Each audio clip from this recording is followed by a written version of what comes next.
On February 27, 2010, Michael Jordan buys the Charlotte Bobcats. He became the first former player to become the majority owner of an NBA franchise. Before that, he held a small share of the franchise, but now it's basically under his entire control. At the time, the Bobcats were still a relatively new expansion team. They've been in the NBA for a couple years, and they were slowly making progress, winning more and more games as the years went by. So when Jordan acquired the team, he had one vision: to build a great team, and unlike most other owners, Jordan is heavily involved in the team's decision-making process. When he first bought the team, he said, "I am especially pleased to have the opportunity to build a winning team in my home state of North Carolina. I plan to make this franchise an organization that Charlotte can be proud of, and I am committed to doing all that I can to achieve this goal." So how has he done over the years? How's it going, fellas? My name's Andy, and today we're going to take a detailed look at the Michael Jordan era in Charlotte.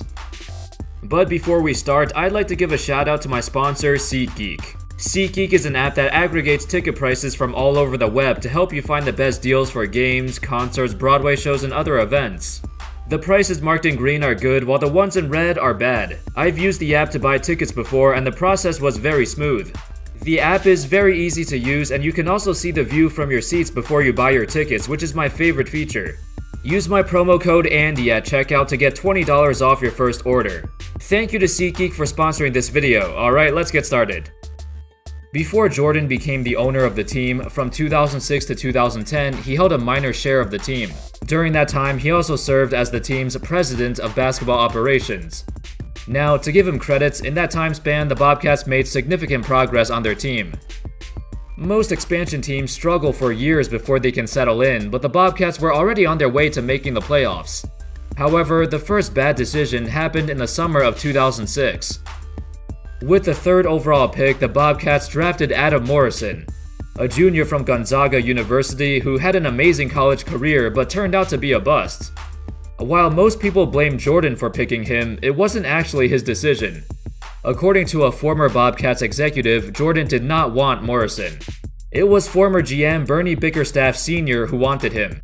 I guess it makes sense to believe that it was Jordan's pick considering his obsession with drafting tall white guys. But it wasn't.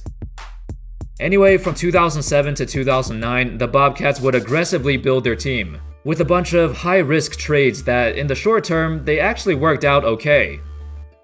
In the 2007 offseason, they used their number 8 pick to draft Brandon Wright, who would eventually develop into an energetic, athletic backup center, but not in Charlotte. Because right after drafting him, they traded him to the Golden State Warriors for Jason Richardson. Now, we all know Richardson as a great dunker, but he was also a perennial 20 points per game scorer in his prime. He immediately made an impact in Charlotte, averaging over 21 points a game and a career-high 41% from 3 on 7 attempts a game.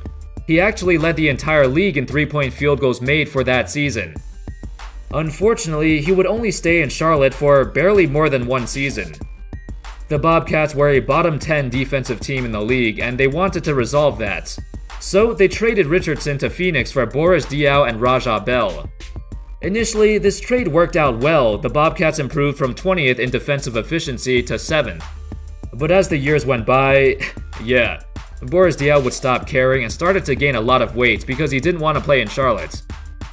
Another crucial trade was when they dealt away Raja Bell for Steven Jackson, a proven scorer and a gritty defender who provided the team with some much-needed playmaking. From the coaching perspective, Jordan would hire his friend Larry Brown to coach the team. Brown had a resume for success, and he would instill that culture with the Bobcats. In the 2009-10 season, the Bobcats would win 44 games and make their first appearance in the playoffs. Led by first-time All-Star Gerald Wallace, who also made first-team All-Defense, along with Steven Jackson, Raymond Felton, Tyson Chandler, and Boris Diaw, they had a well-rounded team from top to bottom. They even finished first in the entire league in defense, which was quite impressive. It seemed like Coach Brown fit in perfectly with the team, and his successful defense carried over from his days in Detroit. Unfortunately, in the playoffs, the Bobcats would get manhandled by the Magic in a 4-game sweep. Afterwards, it started to go downhill just as quickly as they got there. In the 2010 offseason, they made a lot of bad moves. First, they re-signed Tyrus Thomas to a 5-year, $40 million deal even though he showed no signs of improvement in his entire career. After 3 seasons, Thomas was underperforming so much that he got waived by the amnesty clause. Tyson Chandler would get traded to the Mavs, where he would become a key player in helping them win the title, and nobody they got back for him helped the team at all. They also did not want to keep Raymond Felton, who was their starting point guard, and Felton would go on to have a career season with the Knicks. At that time, Jordan felt like the younger DJ Augustine could replace Felton's production, but he couldn't, and the Bobcats started off the season incredibly slow, going 9-19 before Coach Brown stepped down. He was replaced with Paul Silas, who unknowingly became their new tank commander.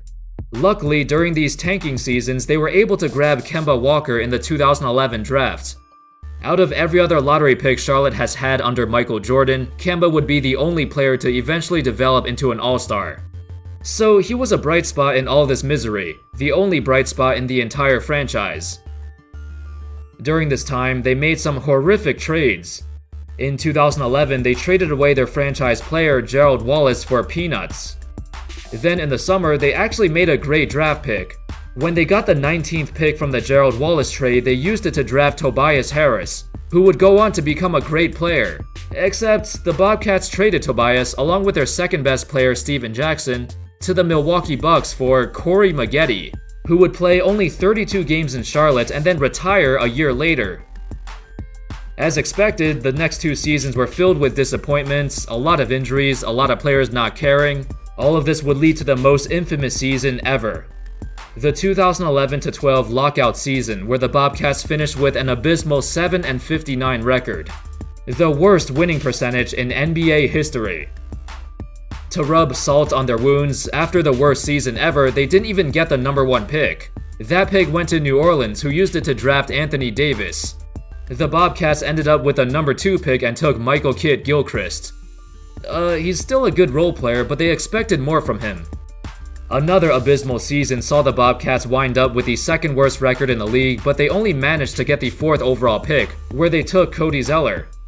As you can tell, this would become a trend. The team had some bad luck with their lottery balls, but even so, all of their high draft picks did not pan out well. In fact, during Michael Jordan's entire time in Charlotte, the team had 11 picks in the lottery so far.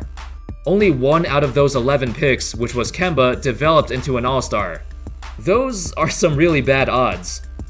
Guys like MKG, Bismack Biyombo, Cody Zeller, Noah Vonleh, Frank Kaminsky, all of them are either role players or on the brink of falling out of the league.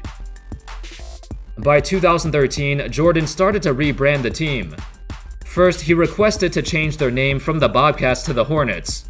Although technically they're a separate franchise, the new Charlotte Hornets received all of the history of the old Charlotte Hornets.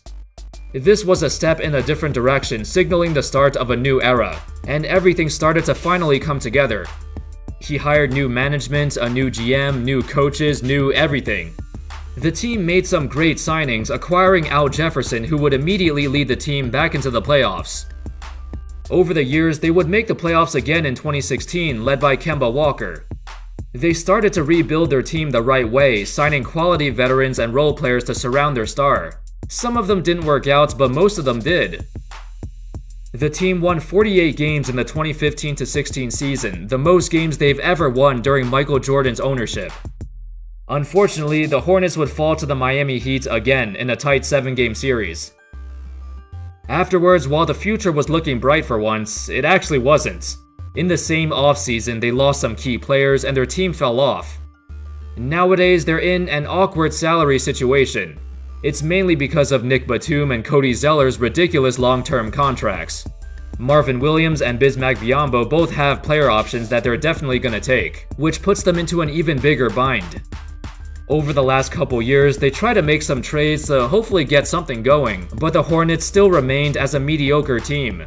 But Kemba is still balling, and he made it known that he's going to re-sign with the team, but even if he does, it's gonna be hard to surround him with enough talent to compete. He's in the middle of his prime, having a career season, yet the second leading scorer on the team is Jeremy Lamb. They're gonna have to rely on their young players like Malik Monk and Miles Bridges to develop. Kemba needs some help, but given the situation, the help has to come through player development. Anyway, that sums up the video. Michael Jordan's time in Charlotte has been up and down, but there's been more lows than highs. Over the years, whenever it looked like Charlotte was getting back on track, they countered that with some bad contracts and bad trades that put them back down. It's even more unfortunate that Kemba is one of the most likable stars in the entire league. He's made it known multiple times that he wants to stay in Charlotte, saying that, "This is where I want to be. I don't want to be nowhere else. I want to create something special here in Charlotte, something we've never had here. I've been saying this is where I want to be. This is the place I love. I'm just really confident I'll be here, that they'll figure it out." Time is ticking though, and we don't know how much longer Kemba's prime is going to last. Thank you everybody so much for watching. Let me know your thoughts on the Hornets and Bobcats era, and what they could do to get better. I hope y'all enjoyed the video, and as always, I'll see you next time. Peace.